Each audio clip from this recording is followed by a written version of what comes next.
Pas de congé pour les policiers et les gendarmes cette année entre le 24 juillet et le 11 août. Tous seront sur le pont pour les Jeux Olympiques.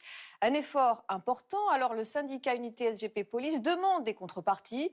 Des agents se sont mobilisés ce matin à Paris dans une opération un peu spéciale. Vous allez le voir avec Frédéric Ovas, Marion Lompageux et Yannick Sanchez. Ils ont fait leur défilé, comme pour les Jeux Olympiques, en tourbus. Les policiers veulent être visibles à moins de 200 jours de cet événement international qui attend jusqu'à 16 millions de touristes cet été à Paris. Ils dénoncent le manque d'anticipation sur le détail de leurs futures affectations. C'est pas au niveau quelle mission vraiment dans laquelle on va être employé. On ne sait pas exactement où. Moi je travaille dans le 94. Je serai certainement employé dans Paris ou pas, je ne sais pas. C'est le fait de ne pas savoir qui va nous fatiguer et qui va peut-être nous rendre un peu moins vigilants. Les congés posent également problème. Aucun sur la période élargie des Jeux. Seulement 10 jours entre le 15 juin et le 15 septembre. Les ultramarins seraient également pénalisés, privés cette année de congés bonifiés. Des primes seront accordées par Beauvau au cas par cas, alors que le syndicat demande 1 500 € pour tout le monde.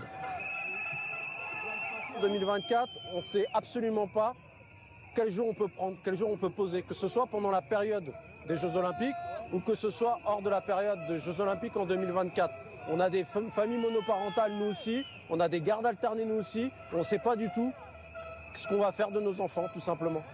Une mobilisation à l'appel du syndicat Unité SGP Police qui a rassemblé 250 policiers. Tous militent pour un vivier de volontaires venant de toute la France pour renforcer le dispositif des forces de l'ordre. Ce ne sont pas toujours des groupes structurés de malfaiteurs qui se cachent derrière ces opérations. Vous avez aussi des opportunistes tout simplement, c'est-à-dire vous allez avoir un livreur de repas, vous allez avoir un livreur de colis qui va donner une information via un réseau à tel ou tel individu. Vous avez aussi un garage. Ces garagistes-là, ils ont accès au fichier national des automobiles et du coup, ils peuvent très bien identifier le véhicule de telle personnalité et donc avoir son adresse. Tout ce qui est maroquinerie de luxe et produits de luxe, montres de luxe, bijoux de luxe, on se rend compte qu'il y a une demande en fait qui est créée au travers des réseaux sociaux. Il y a une demande qui est créée aussi au niveau des sites d'occasion et donc c'est une marchandise qui est beaucoup plus facile à écouler.